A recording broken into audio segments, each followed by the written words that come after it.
Recent images and satellite photos captured from Engels Air Base in southern Russia show at least 17 large structures under construction. They are visibly larger than the usual shelters for tactical fighters and were designed to house the strategic bombers Tu-22, Tu-95 MS Bear, and Tu-160 Blackjack. Construction began in April of last year, and today these structures are already spreading rapidly across one of the most important bases of Russian long-range aviation. Engels, located in the Saratov region, on the banks of the Volga River and about 480 kilometers from the Ukrainian border, houses the 22nd Heavy Bomber Aviation Division. That's where they regularly depart from.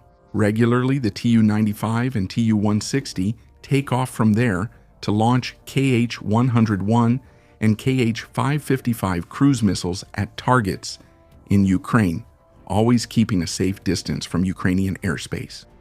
For years, these planes were parked outdoors, exposed. This practice wasn't casual. It was part of a long-standing doctrine and bilateral verification obligations between the United States and Russia, based on the New START Treaty. At the start of the large-scale war in 2022, Russia used air bases closer to the border for operations and bombing. Ukrainian drone and missile attacks against these facilities forced a gradual withdrawal. The strategic bombers were relocated to more distant locations, such as Engels. Even so, the base continued to be targeted. In December 2022, there were 3 attacks. And in January last year, a nearby fuel depot caught fire after a drone strike.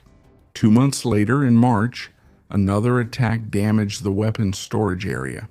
Russia responded with partial measures. Blast walls and containment barriers were installed between the aircraft.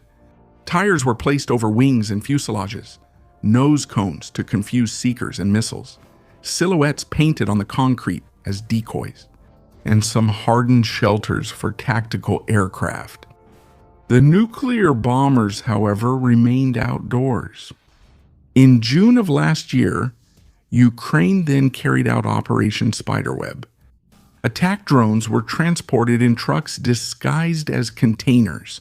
They traveled thousands of kilometers inside Russia and were activated simultaneously against 4 distant air bases, such as Olenya in the Arctic, Belaya in Siberia, Dyagilevo, and Ivanovo.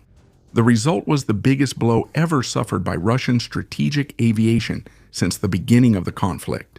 Satellite images and videos released by Ukraine show dozens of aircraft hit. Independent estimates point to between 10 and 13%. For Russia's bomber force, it meant aircraft destroyed or irreversibly damaged. Mostly irreversible damage, especially to Tu-95 and Tu-22 M3 bombers. The estimated value of the losses reached billions of dollars. These planes haven't been mass-produced for decades. Each loss is permanent. And even after being withdrawn to distant bases, the Russian bombers remained vulnerable to attacks and low-cost precision strikes. If you want access to full analyses with exclusive content, like videos, shorts, and live streams that aren't available to the public here, become an exclusive channel member for just 7 Rays a month. The construction of the new shelters at Engels began months before Operation Spiderweb, indicating that the Russian command had already identified the growing threat of swarms and drones. The structures under construction are complex, designed to accommodate the dimensions of the Tu-95S, which are about 49 meters long and have a wingspan of 50 meters, and the Tu-160s, which are even longer at 54 meters, with a variable wingspan between 35 and 55 meters. They can also provide protection against shrapnel, munitions, fragmentation, and drones. It protects against direct impacts and heavy cruise missiles, but drastically reduces exposure. This move marks a clear shift in the Russian stance. For decades, strategic nuclear bombers were kept visible and out in the open. The New START Treaty, for example, signed in 2010, and which limited strategic offensive weapons, established clear verification rules. Among them, the obligation not to use concealment measures that would prevent verification by national technical means, mainly satellites. The deployed heavy bombers had main verification rules. Eagles shelters were main verification points. The main new Eagles, main rules, relate to their readiness. Even after Russia suspended participation in the treaty in 2023, Moscow kept the bombers parked outdoors, preserving that visibility. The New START expired in February this year. Without the treaty in force and without a successor, there is no longer any legal obligation to keep the bombers exposed. Russia can now shelter them without violating any international commitment. For the United States and its allies, this change does not go unnoticed. The Tu-95 and Tu-160 are part of the air component of the Russian nuclear triad, and monitoring their location, the number of bombers, and their status and readiness has always been fundamental for strategic stability. Hiding them in hardened shelters reduces transparency. Satellites can still capture the bases, but they lose the ability to quickly assess how many aircraft are operational, under maintenance, or on alert. In a crisis scenario, this loss of visibility further increases the risk of miscalculations. The Russian decision reflects concrete concerns about the survival of a limited and high-value fleet. The Tu-95s are veterans from the Soviet era, with no replacements in production.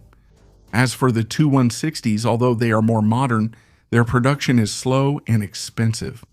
Each bomber aircraft lost in the Ukrainian spiderweb operation represented a permanent reduction in the ability to launch long-range cruise missiles. Protecting what remains has become a priority for Moscow. At the same time, shelters do not eliminate all vulnerabilities. They require time and resources to be completed. They do not protect against large-scale attacks or against hypersonic or ballistic missiles. The video doesn't end here, but to get full access to it, do what our members do. Just become an exclusive channel member for only $7 and $99 per month, and just click here on the Join button. If you closely follow the development of Russian military capability and its implications for global security, leave your opinion and suggestions in the comments. Turn on notifications so you don't miss any updates.